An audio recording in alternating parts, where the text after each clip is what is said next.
सनातन धर्म में वर्णाश्रम व्यवस्था का उल्लेख है, जिसके अनुसार मानव जीवन को 4 आश्रमों में विभाजित किया गया है: ब्रह्मचर्य, गृहस्थ, वानप्रस्थ और संन्यास। ब्रह्मचर्य आश्रम 25 वर्ष की आयु तक होता है। इसके पश्चात 25 से 50 वर्ष तक गृहस्थ आश्रम, फिर 50 से 75 वर्ष तक वानप्रस्थ और अंत में संन्यास आश्रम का पालन किया जाता है। वानप्रस्थ आश्रम का तात्पर्य यही है कि मनुष्य अपने आप को धीरे धीरे संन्यास के लिए तैयार करे, मोह, ममता, भोग विलास से हटकर आत्मा की ओर उन्मुख हो। हमारे सिद्धांत उन जालों में फंसाने वाले नहीं हैं जो संसार की दौड़ में उलझा दें, बल्कि वे तो ऐसे हैं जो जीव को इस भटकते संसार चक्र से निकालकर परम शांति की ओर ले जाने वाले हैं। भगवान के 24 अवतारों में पहला अवतार सनकादिक ऋषियों का माना गया है। इस अवतार में भगवान ने निवृत्ति धर्म की ही शिक्षा दी थी, प्रवृत्ति धर्म की नहीं। मानव शरीर का उद्देश्य भी निवृत्ति अर्थात आत्मकल्याण के लिए ही है। एक समय ऐसा आया जब भारतवर्ष में आचार्य परंपरा के माध्यम से निवृत्ति मार्ग का प्रभाव इतना अधिक हो गया था कि सच कहें तो छोटे छोटे बालक भी साधुओं की टोली को देखकर घर बार त्याग कर साधु बन जाते थे। उस समय ठाकुर जी ने विचार किया कि यह संतुलन बिगड़ रहा है। अगर गृहस्थ नहीं रहेंगे तो साधु भी कहां से आएंगे। इसी संतुलन की स्थापना के लिए भगवान का मुखारविंद श्री वैश्वानर अवतार के रूप में प्रकट हुआ, जो श्री वल्लभाचार्य जी के रूप में जगत में अवतरित हुए। इन्होंने भी निवृत्ति मार्ग का ही निश्चय किया, लेकिन उसे गृहस्थ धर्म से संतुलित करते हुए प्रस्तुत किया। दिग्विजय करते समय जब महाप्रभु वल्लभाचार्य जी पंढरपुर पहुंचे तो वहां उन्होंने श्रीमद्भागवत महापुराण का पारायण किया। आज भी वहां महाप्रभु की बैठक स्थित है। उस स्थान के नीचे एक गुफा है जहां महाप्रभु वल्लभाचार्य जी का श्री पंढरीनाथ जी से मिलन हुआ था। जब दोनों महान आत्माओं का मिलन हुआ तो वहां का पाषाण यानी पत्थर तक पिघल गया और आज भी उस स्थान पर आचार्य श्री और ठाकुर जी दोनों के चरण चिन्ह अंकित हैं। आचार्य जी ने कहा, जय जय, हम तो पाठ के उपरांत स्वयं ही आपके मंदिर में आने वाले थे, आपने क्यों कष्ट किया? ठाकुर जी ने उत्तर दिया कि हमें यह ज्ञात हुआ कि तुम संन्यास लेना चाहते हो। वल्लभाचार्य जी ने कहा, आप बिल्कुल ठीक कह रहे हैं। ब्रह्मचर्य आश्रम के पश्चात हम सीधे संन्यास आश्रम में प्रवेश करना चाहते थे। ठाकुर जी बोले, यह मार्ग तो कई आचार्य पहले ही दिखा चुके हैं, जैसे रामानंदाचार्य, मध्वाचार्य और विष्णु स्वामी आदि। लेकिन आपको तो यह सिद्धांत जीवों को समझाना है कि प्रवृत्ति में रहते हुए निवृत्ति कैसे की जा सकती है। इसलिए हम आपको समझाने आए हैं कि आप विवाह कर लें। वल्लभाचार्य जी ने कहा, तुमको 1000 सुइयां चुभें और हमें एक ही पहाड़ का बोझ सहना पड़े, इतना भारी लगता है यह गृहस्थ आश्रम का बंधन। परंतु यदि आपकी आज्ञा से हम गृहस्थ आश्रम में प्रवेश करें तो इसमें क्या लाभ होगा? ठाकुर जी ने पूछा, हे वल्लभाचार्य जी, जब आपने मेरा प्रथम दर्शन किया तो आपके हृदय में कौन सा भाव जगा? आचार्य जी ने कहा, ऐसा भाव जागा कि तुम मेरे लाला हो। ठाकुर जी बोले, जब आपके मन में वात्सल्य भाव जगा तो मेरे मन में भी यह भाव आया कि यदि आप विवाह कर लें तो मैं लाला बनकर आऊं। वल्लभाचार्य जी ने कहा, यदि तुम लाला बनकर आओगे तो हम 1000 बार गृहस्थ आश्रम में चले जाएंगे। वल्लभाचार्य जी ने विवाह किया। उनके बड़े पुत्र श्री गोपीनाथ जी भी भगवान की ही एक कला है और विट्ठलनाथ जी तो साक्षात विट्ठल भगवान ही थे। अब हम उन्हीं का चरित्र आगे वर्णन करेंगे। इनका प्राकट्य विक्रम संवत 1572 में पौष कृष्ण नवमी के दिन चरणाद्रि, जिसे आज चुनार कहा जाता है, में हुआ। जब इनकी आयु केवल 15 वर्ष की थी तभी श्रीमण महाप्रभु जी की लीला संवरण हो गई। इतनी छोटी सी आयु में ही इन्होंने काशी में रहकर सभी वेदों और शास्त्रों का पूर्ण रूप से अध्ययन कर लिया था। साथ ही उन्होंने अनेक ग्रंथों की रचना भी उसी समय कर दी थी। समस्त विद्वत समाज में इनका यश फैल गया। महाप्रभु जी द्वारा लिखित जो ग्रंथ अधूरे रह गए थे उन्हें विट्ठल गोसाई जी ने पूर्ण किया। साथ ही उन पर टीका टिप्पणियां भी लिखीं, तात्पर्य समझाया। राजा टोडरमल ने भी आपसे दीक्षा ली। अनेक महामहिम राजा महाराजा आपके शिष्य बने। गोसाई जी के 2 विवाह हुए। पहली पत्नी रुक्मिणी देवी से उनके 6 पुत्र उत्पन्न हुए, गिरधर जी, गोविंद राय जी, बालकृष्ण जी, गोकुलनाथ जी, रघुनाथ जी और यदुनाथ जी। उनकी 4 पुत्रियां भी थीं, शोभा, यमुना, कमला और देवकी। दूसरी पत्नी पद्मावती से घनश्याम जी प्रकट हुए। वर्तमान में श्री गिरधर जी और श्री यदुनाथ जी का ही वंश संपूर्ण धरती पर वैष्णव धर्म का प्रचार प्रसार कर रहा है। गुसाई विट्ठल नाथ जी के कुछ चरित्र बड़े अद्भुत हैं और आदर्श प्रस्तुत करते हैं। एक बार गुसाई जी ठकुरानी घाट पर कटी पर्यंत खड़े होकर संध्या कर रहे थे। उसी समय अकबर बीरबल के साथ वहां आए। जब गुसाई जी संध्या करके बाहर निकले तो अकबर ने पूछा, जय जय साहिब अर्थात भगवान, आपसे कैसे मिले? गुसाई जी ने उत्तर दिया, जिस प्रकार आप आकर मुझसे मिले उसी प्रकार मिलते हैं। उनका तात्पर्य यह था कि जीव का कर्तव्य केवल साधन यानी भजन करना है। भगवान स्वयं जीव पर कृपा करके मिलते हैं। वे साधन साध्य नहीं है, बल्कि कृपा ही साध्य है। अकबर ने बहुत बड़ी भूमि दी, जिसकी कथा बड़ी रोचक है। एक बार अकबर की रानी जोधाबाई नाव से गोकुल तक गईं। तब गुसाई जी ने कहा, महाराज, आप तो सदैव सदाचार में रहते हैं, कोई ऐसा टोटका बताइए कि मेरा पति शहंशाह अकबर मेरे वश में हो जाए। गुसाई जी ने एक तावीज बनाया और उसे दाहिनी बाजू पर बांधने को कहा। कानाफूंसी हुई। खबर अकबर तक भी पहुंची। क्रोध में आकर अकबर ने तावीज को तोड़ दिया। जब देखने के लिए उसमें क्या है तो उसमें गुसाई जी के हाथ से लिखा था, वो नारी अभागिन है जो टोना टोटका करके पति को वश में करना चाहती है। वश में करने का एकमात्र उपाय है निश्चल निष्कपट भाव से उसकी सेवा करना और उसकी आज्ञा का पालन करना। यह पढ़कर अकबर बहुत प्रभावित हुआ और बोला, अरे, इतना बड़ा उपदेश दाहिनी बाजू से बांधा है। अकबर ने गोमाता के चरने के लिए 500 एकड़ भूमि तो गिरिराज जी के निकट दी और भी बहुत बड़ी भूमि गोकुल में दी। इतना ही नहीं, गोसाई जी की शरण में ताज बीबी, रसखान, अली खान और मुस्लिम भी आए और उन्हें भी गोसाई जी ने अंगीकार किया। एक बड़ा सुंदर प्रसंग है। अष्टछाप के 8 कवियों में एक छीत स्वामी थे, छीतू चौबे। मथुरा जी के बड़े विद्वान और एक नंबर के उदंड भी थे। यमुना जी के किनारे भंग छानना और यजमानी करना उनका काम था। एक दिन तरंग में थे। किसी ने कहा, अरे चौबे जी, अब तुम्हारी पुरोहिताई तो गई, अब तो दक्षिण से आओ। एक संत गोसाई कहे, ब्रजवासी बातें, सबके सब वाई के चेले बन रहे हैं, तो कहो कि वे ब्रह्म संबंध दे। 2-4 दिन और घोंट छान ले।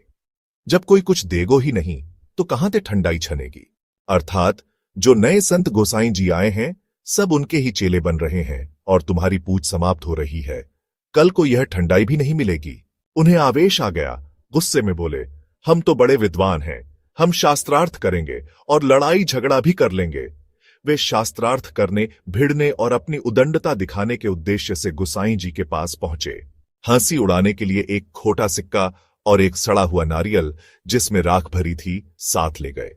बोले, लो गुसाई जी महाराज, आपकी भेंट। गुसाई जी ने जैसे ही उस खोटे सिक्के को स्पर्श किया वह खरा हो गया।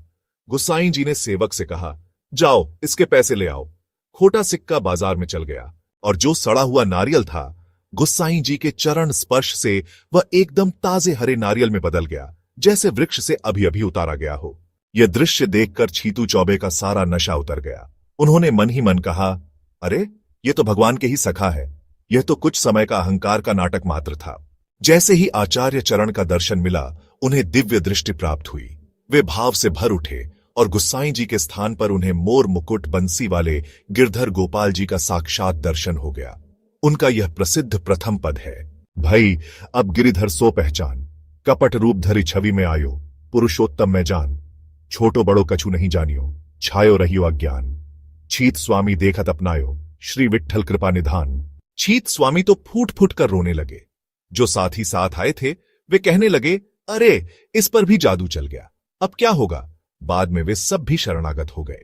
रोते हुए छीत स्वामी ने कहा, यह खोटा सिक्का तो केवल इसी दरबार में चल सकता है, यह सड़ा गला नारियल भी इन्हीं चरणों में पहुंचे तो बहुत कीमती हो सकता है। सौराष्ट्र के एक बड़े सिद्ध संत थे, संपूर्णानंद जी। एक बार उन्होंने दास से पूछा, बताओ शरणागति का क्या अर्थ है। दास ने अपने गुरुदेवों से जो जैसा सुना था वैसा ही बता दिया। सुनकर वे बड़े प्रसन्न हुए। फिर बोले, एक बात मैं बताऊं कि शरणागति क्या है। शरणागति भगवान ही करते हैं, भगवान ही उसका कारण है। हम केवल भगवान के हैं और भगवान केवल हमारे हैं। इसे भीतर से स्वीकार कर लेना ही शरणागति है। कर्ता भी भगवान है और भोक्ता भी भगवान है। जीव भोक्ता नहीं है, परंतु जीव अपने को भोक्ता मान लेता है। भगवान की भोग्या प्रकृति को वह अपनी भोग्या मान लेता है। इसी दुर्बुद्धि के कारण ही वह संसार की गति संस्कृति के चक्कर में पड़ता है। अब यह समझ लो कि यह धारणा झूठी है। इसलिए संतजन कहते हैं, अपने को कर्ता मानने के अहंकार से मुक्त हो जाओ। जो कर्ता होगा वही भोक्ता होगा। एक कर्ता छूटेगा तो दूसरा भोक्ता अपने आप छूट जाएगा। संसार तो केवल वासना की पूर्ति का व्यापार मात्र है, इसमें प्रेम तो है ही नहीं। पुत्र की पिता से वासना जुड़ी है, पिता की पुत्र से, और दोनों का व्यवहार केवल इसी स्वार्थ पर टिका है।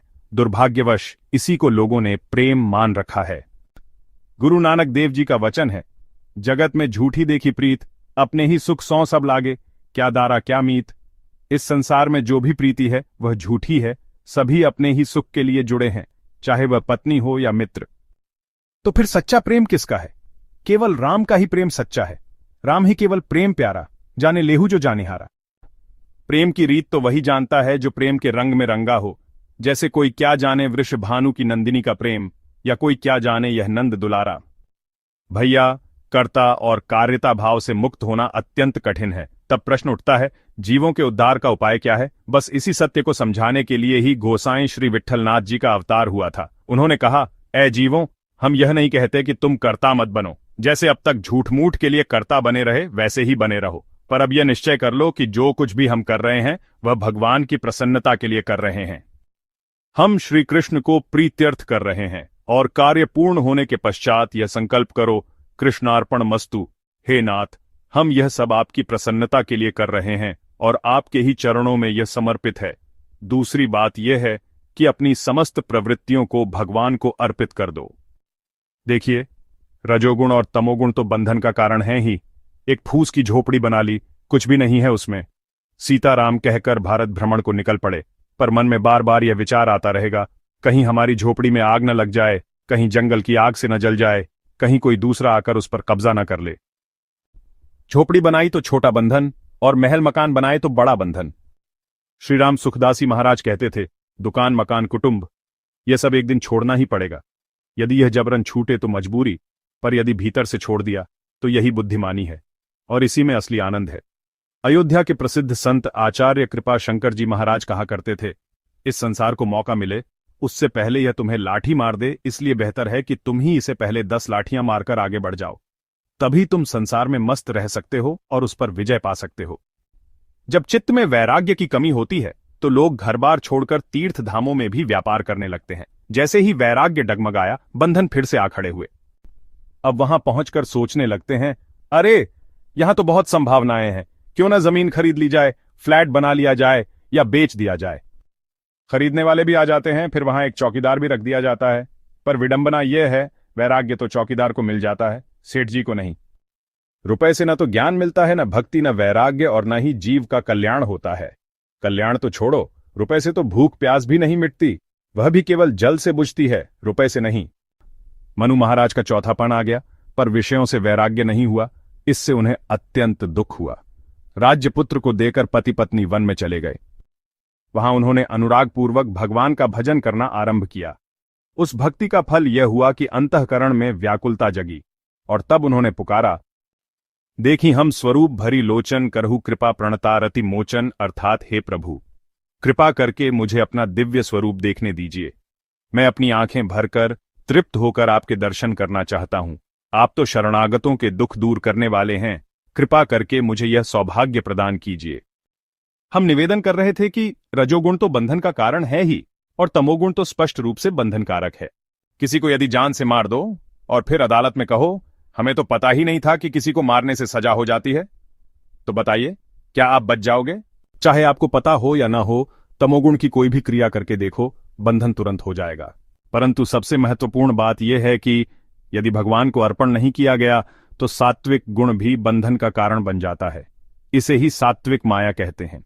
जिन कर्मों को हम पवित्र कृत्य मानते हैं, जैसे अस्पताल बनवाना, धर्मशाला चलाना, अन्न क्षेत्र खोलना, ये सभी सात्विक प्रवृत्तियां हैं। लेकिन यदि ये भी भगवान को अर्पित नहीं की गईं, तो यही कर्तापन का अहंकार जगाएंगी और अनेक प्रकार के दोष उत्पन्न कर देंगी। पता भी नहीं चलेगा, बाहर से तो सात्विकता ही लगेगी, परंतु भीतर भीतर रजोगुण चिपक जाएगा और फिर रजोगुण और तमोगुण की तो बड़ी गहरी मित्रता है। जहां रजोगुण आया, बस एक ही कदम और तमोगुण भी आ पहुंचेगा। तो फिर क्या करें? यह एक बड़ी समस्या है। देखो, ब्रह्मा जी का कार्य रजोगुण का कार्य है, सृष्टि का विस्तार। लेकिन ब्रह्मा जी रजोगुण के वश में नहीं है। शंकर जी का कार्य तमोगुण से जुड़ा है, संहार का कार्य। परंतु वे भी तमोगुण के बंधन में नहीं है। वे अत्यधिक संहार करते हैं, फिर भी उन पर कोई दोष या मुकदमा नहीं होता। इसका कारण क्या है? इसका कारण यह है कि ब्रह्मा जी और शंकर जी स्वयं की इच्छा से नहीं, बल्कि भगवान की प्रसन्नता के लिए कार्य करते हैं। और जो भी कार्य करते हैं उसे पूर्ण करके भगवान को ही अर्पण कर देते हैं। इसका प्रमाण स्वयं ब्रह्मा जी ने दिया है। उन्होंने स्वयं कहा है, बेटा नारद, मेरी इंद्रियां, मेरा मन, मेरी बुद्धि और मेरा चित्त कभी संसार की ओर नहीं जाते, क्योंकि मेरे प्रेम पूर्ण हृदय के स्वामी स्वयं भगवान श्रीहरि हैं। शिव जी राम के प्रभाव को जानते हैं, वही शिव जिन्होंने कालकूट विष को फलस्वरूप पी लिया। ब्रह्मा जी और शंकर जी दोनों भगवान की आज्ञा से भगवान की प्रियता के लिए ही कार्य करते हैं, इसीलिए वे बंधन में नहीं आते। तात्पर्य यह है कि अपने समस्त कर्मों को भगवान को अर्पित कर दो, तुम बंधन मुक्त हो जाओगे। व्यापार करना रजोगुण की क्रिया है और यह बंधन का कारण बनता है। लेकिन यदि यह संकल्प लेकर कार्य किया जाए कि घर में श्री ठाकुर जी विराजमान हैं, यह घर हमारा नहीं, ठाकुर जी का है, गौरक्षा और व्यापार हमारा धर्म है, हम धन कमाएंगे पवित्र रीति से। यदि हम पवित्र रीति से धन नहीं कमाएंगे तो ठाकुर जी की अष्टयाम सेवा कैसे होगी? यदि महात्मा अतिथि पधारेंगे तो उनका सत्कार कैसे होगा? गो माता की सेवा और दीन दुखियों का आदर कैसे होगा? यदि ऐसा पवित्र भाव और उद्देश्य बना रहे तो खूब धन कमाओ, कोई दोष नहीं, बस उद्देश्य पवित्र बना रहे। आप कहेंगे, हम तो भगवान को अर्पित कर ही देते हैं, पर यह सत्य नहीं है। यदि वास्तव में अर्पण कर देते तो हानि होने पर, कष्ट और लाभ होने पर हर्ष नहीं होता। अगर यह मान लिया कि दुकान के मालिक ठाकुर जी हैं और आप केवल नौकर हो, तो बताओ, क्या किसी दुकान के नौकर को मालिक के घाटे या लाभ से कोई फर्क पड़ता है? हाँ, बड़े व्यापार में यदि घाटा हो जाए तो नौकर इतना ही कहता है, सेठ जी बहुत नुकसान हो गया, बहुत बुरा हुआ। अगर नौकर हो तो ईमानदारी से काम करना चाहिए कि ठाकुर जी की दुकान में घाटा ना हो। फिर भी अगर घाटा हो जाए तो कह देना, कोई बात नहीं, जैसी ठाकुर जी की इच्छा। ऐसा ही भाव खेती करते समय रखें तो खेती करना भी भजन बन जाएगा। इसी तरह जब घर में रोटियां बनती हैं, झाड़ू लगती है, तो यदि यह मानो कि यह घर आपका नहीं, ठाकुर जी का है, तो सेवा अपने हाथों से ही क्यों न करें। अगर आप यह भावना रखें कि मेरे घर में साक्षात लाला भगवान बैठे हैं, तो फिर यह घर मेरा है, यह बात बेईमानी हो जाती है, और यह घर ठाकुर जी का है, यही सच्ची ईमानदारी है। जब यह भाव पक्का हो जाता है तो घर में झाड़ू लगाना भी मंदिर में झाड़ू लगाने के समान फल देने वाला हो जाता है। घर में पवित्रता आएगी, आपके कर्म भगवान को प्रसन्न करने वाले बनेंगे। ये सब सिखाने के लिए ही भगवान स्वयं गोसाई विट्ठलनाथ जी के रूप में प्रकट हुए। उन्होंने यही उपदेश दिया कि अपने घर में लाला श्री कृष्ण को पधार लो, ब्रह्म संबंध प्राप्त कर लो और निरंतर भगवान श्री कृष्ण के नाम, रूप, गुण और लीला का अनुसंधान करो। घर, दुकान, व्यापार, परिवार सब ठाकुर जी का है, ठाकुर जी के लिए है। यह गोसाई जी का सिद्धांत है। उन्होंने यह भी कहा, सर्व साधन शून्योहम सर्व सामर्थ्यवान भवान, श्री गोकुल प्राणनाथ न त्याजे हम कदापि वै। अर्थ, हे नाथ, मैं सभी प्रकार के साधनों से रहित हूं, न मुझ में ज्ञान है, न कर्म है, न भक्ति है, न उपासना, पर आप तो सर्व सामर्थ्यवान हैं। कितना अद्भुत मेल है। हे श्री गोकुल प्राणनाथ, मैं किसी भी परिस्थिति में आपको नहीं त्याग सकता, और आप भी कृपया मुझे त्यागिए मत, क्योंकि आपके सिवा मेरा कोई गति नहीं है। हे नाथ, ये बात हम इसीलिए कह रहे हैं क्योंकि हमारी अपनी कोई योग्यता नहीं, आप ही हमारी अंतिम शरण हैं। मलुकदास जी का एक प्रसंग है। उन्होंने कहा, दीन तेरे नाम की तान जब से सुनी है, मन में कुछ ऐसी बस गई है तेरी स्मृति कि अब तो समझ में नहीं आता कहाँ जाऊं, किस ओर जाऊं। अब तो बस तेरे ही नाम की लगन लग गई है, और हमारे पास देने को कुछ है भी नहीं, सिर्फ एक ही संकल्प किया है, कमर कस ली है, ये नशा कर लिया है कि जब तक जीवित रहेंगे श्री राम जय राम कहते रहेंगे। तेरो ही आसरो एक मलूक को, तेरे समान न दूजो जो जसी है। ऐ हो मुरारी, पुकार के कहूं, ये मेरी नहीं तेरी ही हंसी है। गोसाई विट्ठलनाथ जी का यही उपदेश है कि अपने आप को संपूर्ण रूप से समर्पित कर दो और भगवान की सेवा में लग जाओ। ये उपदेश उन्होंने केवल वाणी से नहीं दिया, बल्कि स्वयं करके दिखाया कि श्री कृष्ण की सेवा कैसे करनी चाहिए। नाभाजी ने लिखा है, विट्ठलनाथ ब्रिजराज जैसे लाड़ लड़ाने के सुख लियो, अर्थात विट्ठलनाथ जी ने ब्रिज के नंद बाबा की तरह, जैसे नंद बाबा और यशोदा मैया लाड़ लड़ाकर जो स्नेह और सुख प्राप्त करते थे, उसे देखकर ठाकुर जी भी ललचा गए। भगवान के मन में भी आया कि ऐसा सुख हमें भी प्राप्त हो, इसलिए उन्होंने अपने एक अंश से विट्ठलनाथ जी के रूप में अवतार लिया और नंद बाबा के समान लाड़ लड़ाने का आनंद लिया। नित्य नए नए रागों और नए नए भोगों की परंपरा को अष्टछाप की स्थापना करके प्रतिष्ठित किया गया। ठाकुर जी की प्रत्येक सेवा राग के अनुरूप ही की जाएगी। दिन रात समय और लीला के अनुसार राग बदलते रहेंगे। राग के बिना भोग संभव नहीं। वल्लभ संप्रदाय की परंपरा यही है कि कीर्तनीय जो राग गाएंगे उसी के अनुसार आचमन, बेरी आदि की सेवा भी की जाएगी। एक बार जतिपुरा में जब गोसाईं जी सेवा के लिए मंदिर पहुंचे तो ठाकुर जी थर थर कांप रहे थे। गोसाईं जी घबरा गए और बोले, हे मेरे प्रभु, आज आप इतने भयभीत क्यों हैं? ठाकुर जी जोर से चिल्लाकर बोले, म्लेच्छाया, म्लेच्छाया। उस समय मुस्लिम आक्रमणकारियों का आतंक था। मठ और मंदिर तोड़े जा रहे थे। गोसाईं जी घबरा गए, बोले, हे प्रभु, अब क्या किया जाए? ठाकुर जी बोले, जल्दी करो, आरती के चक्कर में मत पड़ो, मुझे कहीं छिपाओ। यह अनंत कोटि ब्रह्मांडों के नायक सर्वेश्वर परब्रह्म परमात्मा आपसे प्रार्थना कर रहे हैं।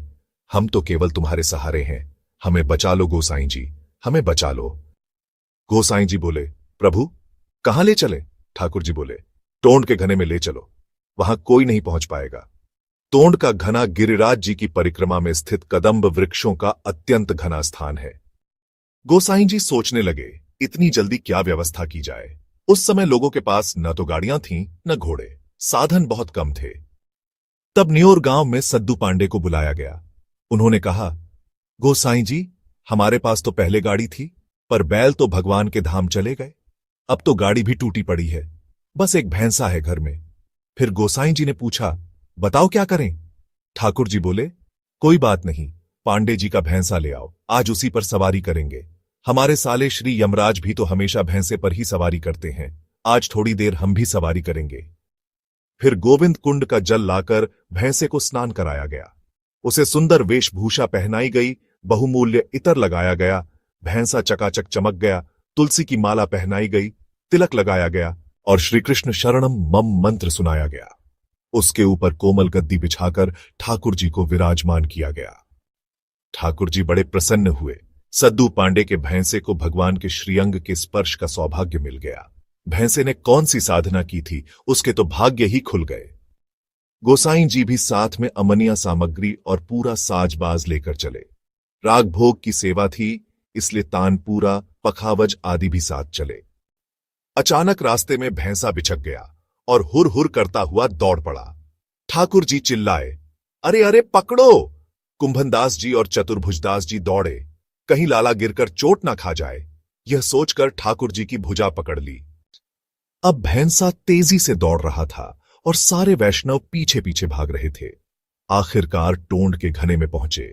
वहां ठाकुर जी के लिए सुंदर चौकी सजाई गई। ठाकुर जी विराजमान हुए। उन्हें झारी यानी ठंडा जल से जल पिलाया गया और भोग अर्पित किया गया।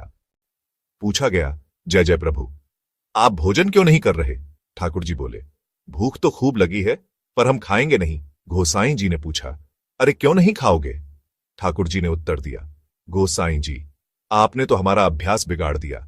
आप गाना गाया करते थे, गाकर अपने हाथों से ही हमारी सेवा करते थे, गीत गा के ही भोग लगता था। अब कुछ गाओ, तभी तो हम कुछ खाएंगे। अब महाराज, सब गायक तो थे वहां और सभी राग रागिनियों के जानकार थे, पर गाने के लिए मन का भाव और सुर की लय भी चाहिए होती है। सब लोग थक चुके थे। ठाकुर जी तो भैंसे पर सवार होकर आए थे, बाकी सब दौड़ते दौड़ते पहुंचे थे। किसी में शक्ति नहीं बची थी। उन सब में सबसे सरल और सीधे सादे भक्त थे कुंभनदास जी।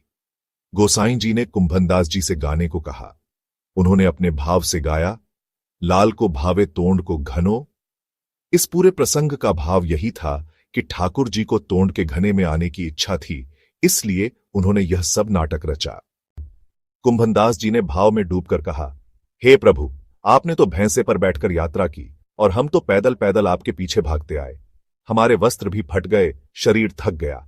आपकी पोशाक तो अनेक भक्त बना देंगे, पर हम तो गरीब जन हैं। फिर उन्होंने और भी गहरे भाव से कहा, कौन ढेडिन को जाइयो? यानी किस ढेडिन ने जन्म दिया उसको, जिसके डर से भागकर यहां आए? असल में तो आपको टोंड के घने में आकर भोग लगाना था, इसलिए आपने यह सारी लीला रची। ठाकुर जी यह सुनकर अत्यंत प्रसन्न हो गए। उन्होंने कहा, वाह वाह कुंभनदास जी। वो प्रेम से भोग स्वीकार करते रहे और सभी वैष्णव ठाकुर जी की उस दिव्य लीला और झांकी को देखकर निहाल होते रहे। राजभोग तक ठाकुर जी वहीं टोंड के घने में विराजे रहे। फिर बोले, अब म्लेच्छ चला गया, चलो अब मंदिर लौट चले। सभी भक्तों ने जयकार की, बोलिए वृंदावन बिहारी लाल की जय। वल्लभाचार्य महाप्रभु का जीवन संघर्षों से भरा रहा। वे अधिक समय तक वृंदावन ब्रज में नहीं रह सके। उनके पश्चात श्री गोपीनाथ जी गद्दी पर विराजमान हुए और विट्ठलनाथ जी ने उनसे आज्ञा लेकर ठाकुर जी की सेवा में स्वयं को समर्पित कर दिया। श्री गोपीनाथ जी भी अधिक समय तक नहीं रहे। उनके बाद वैष्णवों ने गोसाई जी को ही आचार्य पद पर अभिषिक्त किया। गोसाई जी स्वयं ही समस्त परिचर्या करते थे। ठाकुर जी की सेवा के लिए स्वयं अपने हाथों से श्रृंगार तैयार करते, स्वर्णाभूषण अपने हाथों से पहनाते, गर्मी के समय कलीदार पुष्पों से गहने गूंथते और वसंत ऋतु में ठाकुर जी के अंगों के लिए वसंत श्रृंगार भी स्वयं बनाते थे। नाथद्वारा के महाकवि नाभा जी ने इस भाव को सुंदर शब्दों में कहा है, हम और क्या कहें, वही गोकुल, वही नंद, वही सदा दीक्षित ब्रह्म स्वरूप विभु है। जहां घोष अर्थात गायों का निवास देखकर देवराज इंद्र का भी मन मोहित हो जाता है। दीक्षित एक उपाधि है। अग्निहोत्र करने वाले ब्राह्मणों को ही सोम यज्ञ करने का अधिकार प्राप्त होता था। जो ब्राह्मण सोम यज्ञ की दीक्षा देते थे उन्हें ही दीक्षित कहा जाता था। महाप्रभु वल्लभाचार्य जी का प्राकट्य 100 सोम यज्ञों के फलस्वरूप हुआ। सोम यज्ञों से उत्पन्न होने के कारण उन्हें वैदिक परंपरा में दीक्षित माना गया। नाभा जी कहते हैं कि श्री कृष्ण अवतार के समय द्वापर युग में नंद भवन की जो शोभा थी, वही शोभा कलयुग में गोसाई जी महाराज ने जतिपुरा में प्रकट कर दी। उस समय भारत में मुगल काल था। राजाओं के पास पहले जैसी श्री संपन्नता नहीं रही थी और यदि कुछ थी भी तो वे उसे भोगने के अधिकारी नहीं रह गए थे। इतिहास के गूढ़ विद्वानों का मत है कि उस काल में हिंदू समाज गहरी हीन भावना और आत्मिक पतन से जूझ रहा था। विधर्मियों के द्वारा इतना दमन हुआ कि समाज निरुत्साहित और थका हुआ हो गया था। ऐसे समय में श्री गोसाई जी ने श्री कृष्ण की सेवा का अद्भुत रस प्रकट किया। उन्होंने राग और भोग के माध्यम से भक्ति को जोड़ते हुए जीवों को परम शांति प्रदान की। श्रीनाथ जी के ऐश्वर्य को देखकर बादशाह अकबर तक लज्जित हो गया। उसने कहा, हम तो यही समझते थे कि हम ही इस देश के शहंशाह हैं, हमारे ही भोग विलास सबसे बड़े हैं, लेकिन हम तो वैसा खाना पीना भी नहीं कर सकते जैसा श्रीनाथ जी को भोग स्वरूप अर्पित किया जा रहा है। हम तो एक तानसेन पर फूले नहीं समाते, लेकिन यहां तो ठाकुर जी के लिए एक से बढ़कर एक गायकों द्वारा लाड लड़ाने वाले गीत गाए जा रहे हैं और उन्हें अपार भोग अर्पित किया जा रहा है। नाभा जी ने कहा, अरे अकबर तो बहुत छोटी चीज है। भगवान की सेवा में श्री गोसाई जी ने ऐसा वैभव प्रकट किया कि इंद्र भी मोहित हो जाए। ऐसे ठाठ तो इंद्र के भी नहीं है। एक बार गोसाई जी ने ठाकुर जी को दूध का भोग लगाया। चांदी की कटोरी में बढ़िया केसर, इलायची मिश्री युक्त घोंटा हुआ दूध ठाकुर जी के मुख से लगाया। ठाकुर जी ने एक ही घूंट में पीकर हाथ से कटोरी हटा दी। गोसाई जी बोले, जय जय लाला, क्यों नहीं और पी रहे हो? ठाकुर जी बोले, यहां इतनी ज्यादा मिश्री है कि हमसे पिया नहीं जा रहा है। गोसाई जी ने बच्चों की तरह मनुहार करते हुए कहा, अरे थोड़ा और पी लो, नहीं तो कमजोर हो जाओगे। थोड़ा सा और पी लो। अगली बार गोसाई जी ने दूध में मिश्री थोड़ी कम डाली। ठाकुर जी ने फिर एक घूंट पीकर कटोरी हटा दी। गोसाई जी ने पूछा, अब क्यों नहीं पी रहे हो? तो ठाकुर जी ने बाल भाव से उत्तर दिया, यह दूध तो फीका है, इसमें तो मिठास है ही नहीं, हमसे नहीं पिया जाएगा। गोसाई जी मुस्कुराकर बोले, बड़े लीलाधारी हो, ज्यादा मीठा भी नहीं पिया जाता और फीका भी नहीं पिया जाता, आज तो पी ही लो। फिर जैसे तैसे उन्होंने ठाकुर जी को दूध पिला ही दिया। अगली बार गोसाई जी केसर मिश्रित दूध के साथ एक अलग कटोरी में मिश्री लेकर ठाकुर जी के पास आए। ठाकुर जी ने बाल भाव से पूछा, यह मिश्री अलग क्यों लाए हो?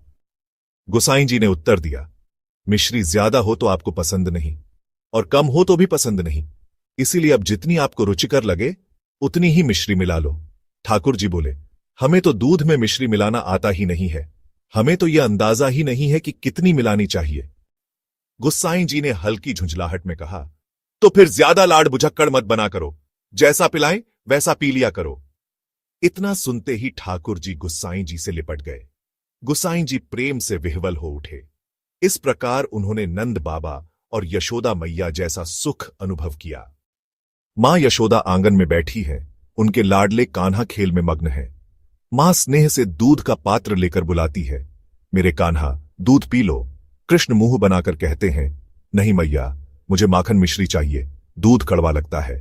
यशोदा मुस्कुराकर समझाती है, अगर दूध नहीं पियोगे तो बलवान कैसे बनोगे। कृष्ण शरारत से कहते हैं, मां तुम्हें नहीं पता मैं बहुत बलवान हूं, मैंने बहुत राक्षसों का वध किया है। मां हंस देती है और कान्हा को गोद में बिठाने की कोशिश करती है, पर कान्हा भाग जाते हैं, आंगन में दौड़ते हैं, मैया पीछे पीछे। गोपियां मुस्कुराती हैं। मां और पुत्र के बीच यह स्नेहिल संघर्ष, जिसमें हार जीत दोनों में बस प्रेम ही प्रेम है। यशोदा मैया को एक युक्ति सूझती है। वह कान्हा से पूछती है, क्या दाऊ भैया जैसी लंबी शिखा चाहिए। कृष्ण की आंखें चमक उठती हैं, हां मैया, मेरी शिखा क्यों नहीं बढ़ती। मां कहती है, दूध पीने से शिखा लंबी होगी। कान्हा तुरंत दूध पी जाते हैं, फिर अपनी शिखा छूकर पूछते हैं, मैया क्या थोड़ी बढ़ी। मां हंसती है, हां लाल, रोज पियोगे तो और बढ़ेगी। कृष्ण कहते हैं कि मैया मैंने दूध भी पिया, पर चुटिया तनिक भी नहीं बढ़ी। मैया बोली, एक श्वास में सारा दूध पीता तो बढ़ जाती, ये तो टोटका है, तुमने बीच में रोक दिया इसलिए बढ़ती बढ़ती रुक गई है। कान्हा ने सर झुकाकर पूछा, मैया अब मैं क्या करूं। मैया ने फिर दूध का कटोरा भर दिया और कहा, अब एक सांस में पी जा। इसी प्रकार रोज मैया कान्हा से लाड लड़ाती थी। एक बार गुस्साई जी अपने ठाकुर जी को दूध पिलाकर सुला रहे थे। उस रात ठाकुर जी सो नहीं रहे थे। गुस्साई जी लोरी गाते हैं, पर ठाकुर जी को नींद नहीं आती। ठाकुर जी मचल गए, कहने लगे, तकिया इधर ठीक नहीं है, इसको उधर लगा दो। वैसा ही कर दिया। फिर कहने लगे, यह कपड़ा ठीक नहीं है, दूसरा लगाओ। फिर बोले, तकिया दूसरा लगाओ। फिर कहने लगे, हमारी सेज यहां नहीं वहां लगाओ। इसी नाटक में वल्लभ कुल के जल्दी सोने वाले ठाकुर जी ने आधी रात कर दी। गुस्साई जी ने न जाने कितने बिछौने बदले, कितनी शैया बदली। परेशान होकर बोले, जय जय तुम सोओगे और हमें सोने दोगे या नहीं बताओ। ठाकुर जी कहने लगे, अच्छा सो जाते हैं, नींद तो आ रही है। सेज पर बैठकर गोसाई जी का हाथ पकड़ लिया और बोले, आप भी यही सो जाओ। बालकृष्ण कहते हैं, मुझे अकेले नींद नहीं आती, आपके पास सोना है। गुसाई जी की आंखों में प्रेम के आंसू हैं। जो ब्रह्मांड का रचयिता है, वह आज एक बालक बनकर लिपट रहा है। सच्ची भक्ति में भगवान भी भक्त के प्रेम के आगे झुक जाते हैं। सत्य तो यह है कि भजन से कलयुग को भी द्वापर युग में परिवर्तित किया जा सकता है। भजन में लग जाओ तो आपके सामने भी ऐसी लीला प्रकट हो जाएगी। ठाकुर जी ने कहा, आपकी गोदी में जैसी नींद आती है, वैसी सेज पर नहीं आती। आपके गोदी में सो जाऊं आज। ठाकुर जी के सुख के लिए गोसाई जी भी सेज पर ही सो गए। ठाकुर जी ने चरण उठाकर गोसाई जी के ऊपर पधरा दिया, अपना हाथ पधरा दिया और उनके वक्षस्थल में मुख को छिपाकर ठाकुर जी सोने लगे, जैसे कोई छोटा बालक मैया के पास सोता है। बालकृष्ण की लीलाएं भी ऐसी ही मनमोहक हुआ करती थीं। गोसाई जी भी उन्हीं लीलाओं का आनंद ले रहे थे। धन्य है ऐसे संत, धन्य है गोसाई विठलनाथ जी। एक दिन की बात है, गोसाई जी बैठकर नित्य नियम की माला फेर रहे थे। उसी समय ठाकुर जी मंदिर से निकलकर आए और गोसाई जी की गोद में बैठ गए। उनका स्पर्श पाकर गोसाई जी चौंक गए और उन्हें वक्ष में छुपा लिया। वे जप कर रहे थे, इसलिए मौन थे। इशारे से ही पूछा, बिना जगाए कैसे चले आए।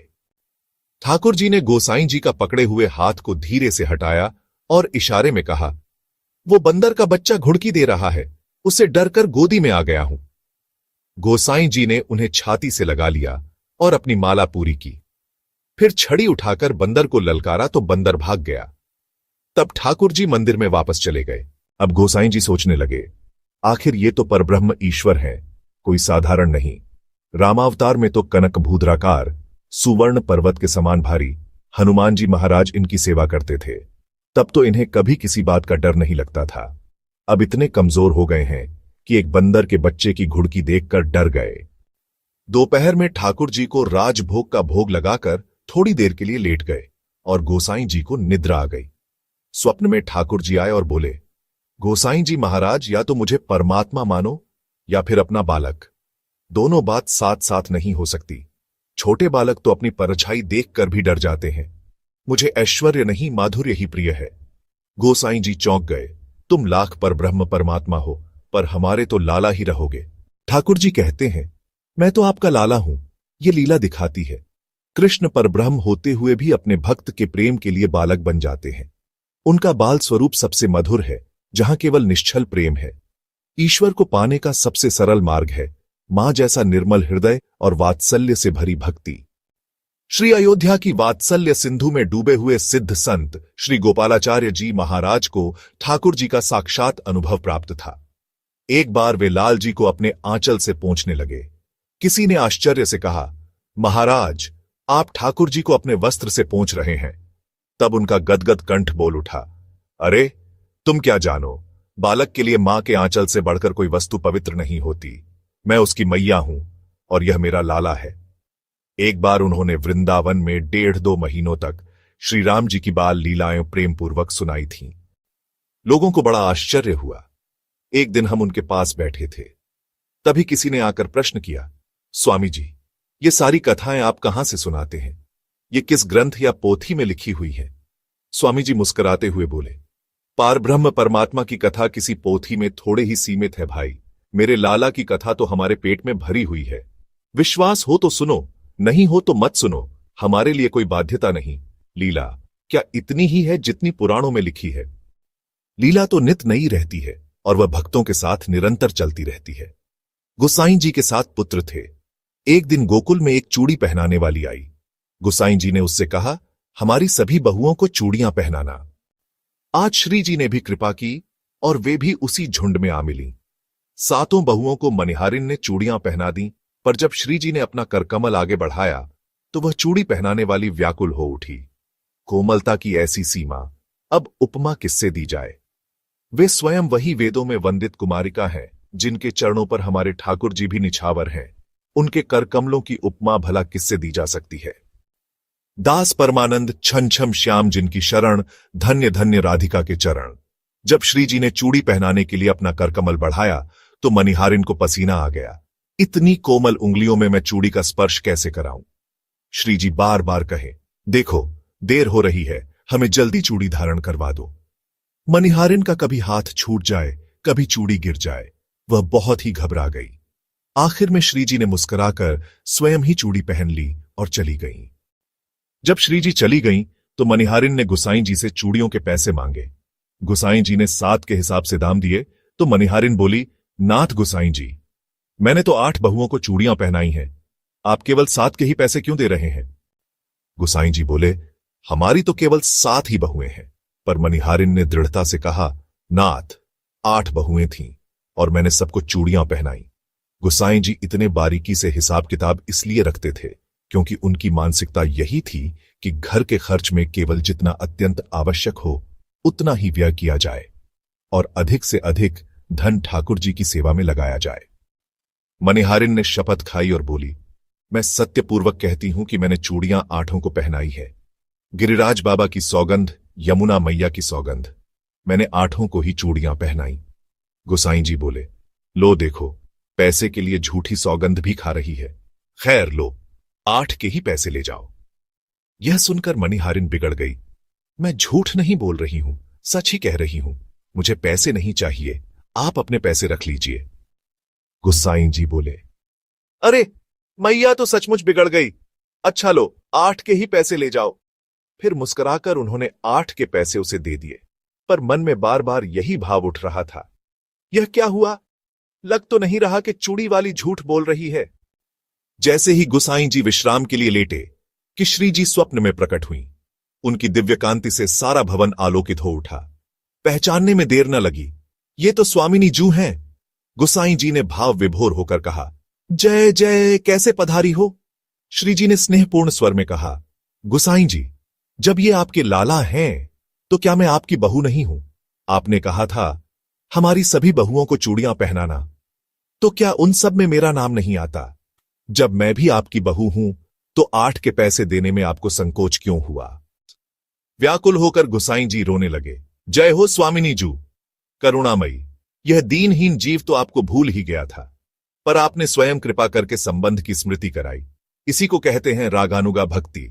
यह साध्या रस रूपा प्रेम लक्षणा भक्ति से भी कहीं ऊंची होती है। इसका तात्पर्य है रागात्मक संबंध। जैसे पतिव्रता नारी का अपने पति से रागात्मक संबंध होता है, वह चाहे माला लेकर पति पति जप न करे, पर उसके चित्त में निरंतर पति का चिंतन रहता है। उसी प्रकार जब कोई ठाकुर जी को अपना भाई, अपना सगा संबंधी मान ले, तो यही होता है रागात्मक संबंध। बक्सर वाले पूज्य मामा जी का जानकी जी से बहन और श्रीराम जी से बहनोई का संबंध था। राधा रानी से भी वे बहनवत प्रेम करते थे और श्री कृष्ण से बहनोई का संबंध मानते थे। एक बार सिद्ध महात्मा श्रीराम सुखदास जी ने उनसे पूछा, आप जानकी जी को बड़ी बहन मानते हैं, तो क्या वे आपको छोटा भाई मानती हैं? मामा जी ने मुस्कुराकर कहा, हां, मानती हैं। आपको कैसे पता कि वह आपको भाई मानती हैं? मामा जी तो मामा जी थे, डंडा पटक कर साष्टांग चरणों में गिर पड़े। जय जय, आप जैसे संत हमें बार बार मामा जी कह रहे हैं। हम पूछते हैं, किस नाते से कह रहे हैं? आपका मामा जी कहना ही यह प्रमाण है कि यह संबंध स्वीकार है। स्वामी जी गदगद हो गए, फिर बोले, एक और प्रश्न पूछना है। तुम बड़े भाई हो या छोटे भाई? मामा जी ने विनम्रता से कहा, हमारी लाडली जी के इस जगत में बहुत भाई हैं और उन सब में सबसे छोटा मैं हूं। स्वामी जी मुस्कुराकर बोले, अच्छा, तो सबसे छोटे हो? फिर तो कभी कभी गोद में उठाकर दुलार भी करती होंगी, खिलाती बिलाती भी होंगी और सिर में पीड़ा होने पर दबाती भी होंगी। यह सुनते ही मामा जी की आंखें भर आईं। एक शब्द भी न बोल पाए, फूट फूट कर रो पड़े और चरणों में मस्तक रख दिया। स्वामी जी बोले, अरे भाई, ठाकुर जी भी ऐसे ही हैं, जैसा यथा माम प्रपद्यन्ते तांस्तथैव भजामे हम। कहा गया है, भक्त कहते हैं, जो बनाओ वही बन जाएंगे, जहां भेजो वहां चले जाएंगे। किसी देश में रहें, किसी वेश में रहें, बस तुम्हारे ही कहलाएंगे। मात्र 100 साल पुरानी बात है। अयोध्या के पंडित उमापति मानते थे कि मैं वशिष्ठ गोत्र का ब्राह्मण हूं, राम जी के कुल का पुरोहित हूं, वे मेरे जजमान हैं।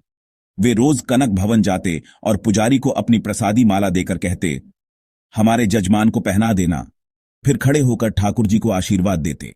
उस समय के रसिकजन उनके सिद्ध भाव का आदर करते थे, कोई आपत्ति नहीं करता था। लेकिन कुछ अक्खड़ संत भी होते थे जो कहते, अरे बड़ा भारी पंडित बनता है, ठाकुर जी को अपनी पहनी हुई माला पहनाता है।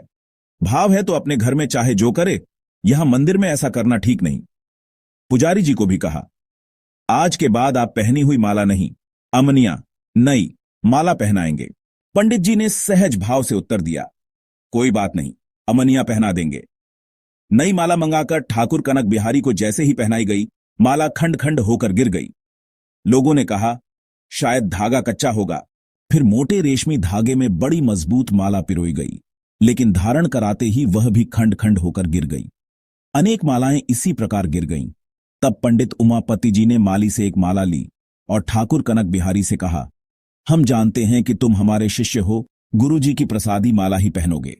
लो बच्चा, लो, रामभद्र मंगल हो तुम्हारा। ऐसा कहकर माला पहनाई तो ठाकुर जी ने प्रेम पूर्वक स्वीकार कर ली।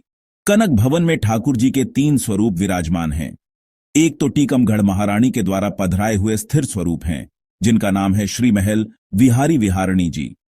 दूसरे एक खड़े हुए स्वरूप हैं, जो द्वापर युग में स्वयं भगवान श्री कृष्ण और रुक्मिणी जी के द्वारा पधराए गए थे। वे तीर्थ यात्रा करते हुए अयोध्या पधारे, वहां कनक भवन का निर्माण कराया और स्वयं यजमान बनकर सीताराम जी के विग्रह की प्रतिष्ठा की। इनका नाम है श्री कनक बिहारी विहारणी जी। तीसरे छोटे ठाकुर जी हैं, जिन्हें विक्रमादित्य ने 2500 वर्ष पूर्व विराजमान कराया था, जिनके नाम से विक्रम संवत चलता है। इन्हें मणि विहारी कहा जाता है और ये झूला पर्वत जाते हैं। एक बार उनका डोला उमापति जी के मोहल्ले से निकला तो ठाकुर जी ने सिर झुका लिया, इससे उनका मुकुट गिर गया। लोग समझ नहीं पाए, बार बार मुकुट धारण कराया जाता और वे फिर गिरा देते। तब लोगों को समझ में आया कि जब तक भैया उमापति जी के मोहल्ले में है, ठाकुर जी सिर झुकाकर ही चलेंगे। पंडित उमापति जी जब मंदिर में आते थे तो पुजारी से कहते, किशोरी जी की तरफ का फाटक थोड़ा सा लगा दो, पर्दा लगा दो, यह बहू हैं, इन्हें गुरु का संकोच होगा। एक दिन पुजारी पर्दा लगाना भूल गया और पंडित जी पहुंच गए। किशोरी जी ने तुरंत अपनी ओर का फाटक बंद कर दिया। यह देखते ही पंडित उमापति जी फूट फूट कर रोने लगे और बोले, मेरी बहू इतनी सुकुमारी है। माता कौशल्या ने भी दीपक की बत्ती आगे बढ़ाने की आज्ञा कभी नहीं दी और इन पुजारियों की भूल के कारण हमारी बहू रानी को कष्ट उठाना पड़ा। वे रोते हुए बोले, आज के बाद मैं कभी मंदिर में नहीं आऊंगा, वहीं से आशीर्वाद दूंगा। ठाकुर जी भी मानो रो पड़े। क्यों नहीं आएंगे मंदिर में? लोगों ने बहुत विनती की, समझाया, तब जाकर उन्होंने आना स्वीकार किया। आज भी किशोरी जी के नेत्रों में वह संकोच दिखाई पड़ता है।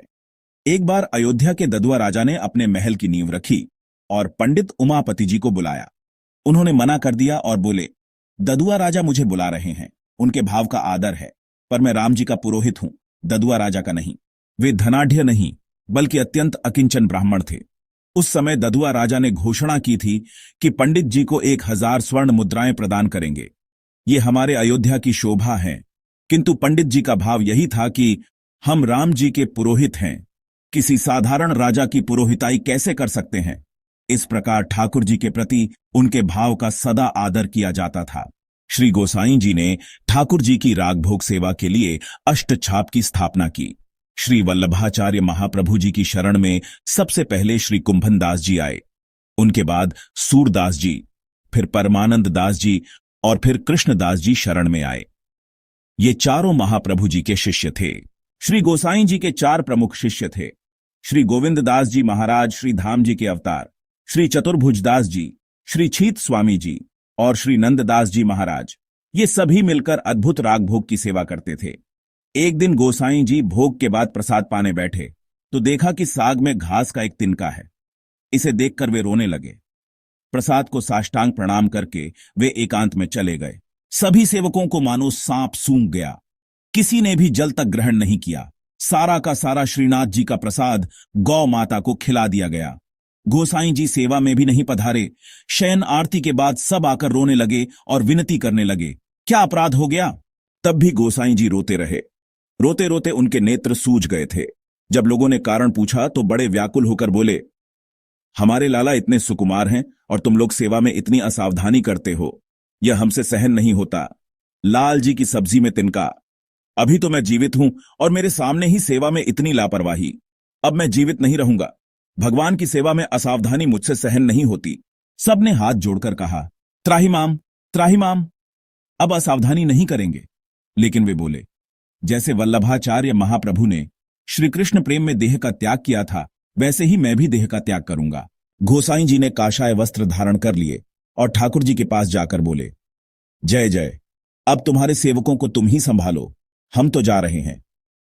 ठाकुर जी रो पड़े और बोले, अब जा रहे हो, हम तुम्हें मना नहीं कर सकते, तुम जाओ। लेकिन मेरी एक प्रार्थना है, मेरे अंग से यह पोशाक उतारकर मुझे भी अचला लंगोटी धारण करा दीजिए, मुझे भी विराग्य के वस्त्र पहना दीजिए। गोसाई जी बोले, जय जय, आपके पास बहुत मुकुट और पोशाकें हैं, अब काशाय वस्त्र क्यों पहनेंगे? ठाकुर जी ने कहा, आप काशाय पहनेंगे और मैं पोशाक पहनूंगा? नहीं, मुझे भी अपने साथ रख लीजिए, मैं आपके बिना नहीं रह सकता। यह सुनकर गोसाई जी ठाकुर जी से चिपटकर रोने लगे। भगवान ने भी रोते हुए कहा, जब मैं बुरा नहीं मानता तो आप इतना बुरा क्यों मानते हो भैया? मानो शरीर धारण करने का यही फल है कि ऐसा अनुराग ठाकुर जी में हो जाए, ठाकुर जी ऐसे रीझ जाएं। कलयुग में यह दुर्लभ है कि भगवान स्वयं भक्त को इस तरह रोकें।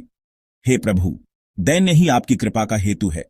जिसमें दीनता नहीं, उस पर आपकी कृपा नहीं हो सकती। परंतु हे नाथ, मुझ में वह दैन्य नहीं है। हे प्रभु, हे राधेश, मुझ पर कृपा करो, जिससे वह दैन्य मुझे प्राप्त हो जाए। षड्विद्या शरणागति में अंतिम है दैन्य। जितना हो सके अपने को दैन्य भाव से भर लो, एकदम मिटा दो अपने आप को। श्री गोसाई जी का चरित्र अत्यंत विस्तृत है। उन्होंने अपने 7 लाल जी को अलग अलग सेवाएं प्रदान की और वैष्णवों को बुलाकर पुष्टि मार्ग का सिद्धांत समझाया। साथ ही इसके प्रचार प्रसार का उपदेश भी दिया। किसी को समझ नहीं आ रहा था कि गोसाई जी ऐसा उपदेश क्यों दे रहे हैं। अचानक वे उठे, सेवकों को बुलाकर कहा, सेवा में प्रमाद मत करना। इसके बाद वे श्री गिरिराज पर्वत पर चढ़ गए। पीछे से वैष्णव व्याकुल होकर दौड़े। सबके देखते देखते गिरिराज जी में एक कंदरा प्रकट हुई और श्री गोसाई जी उसमें प्रविष्ट हो गए। उस समय अपने चतुर्थ पुत्र श्री गोकुलनाथ जी को गोसाई जी ने अपने कंठ की माला उतार कर दे दी थी। कुछ आगे बढ़े तो उनके ज्येष्ठ पुत्र श्री गिरिधर लाल जी ने उनका उत्तरीय पकड़कर खींचा। पटका उनके हाथ में आ गया। तभी ठाकुर जी की आकाशवाणी हुई, उत्तरीय से ही गोसाई जी की सारी उत्तर क्रिया संपन्न करो। और सारा कर्मकांड उसी उत्तरीय से किया गया। जब श्री गोविंद जी इस नश्वर संसार से विदा होने लगे तब पूरा वृंदावन मानो शोक में डूब गया। जमुना जी के तट पर जहां से अनगिनत बार उनके कंठ से राधा कृष्ण के मधुर पद गूंजे थे, वहीं तट आज मौन था। पेड़ पौधे, लताएं, यहां तक कि कोयल भी जैसे अपनी बोली भूल गई थी। अष्टछाप के कवि जो उनके साथ मिलकर ठाकुर जी की सेवा और राग भोग में लीन रहते थे, सबके नेत्रों से अश्रुधारा बह रही थी। गोसाई जी सदा के लिए अपने कृष्ण में लीन हो चुके थे। उनके जीवन की एक मुख्य घटना इस प्रकार है।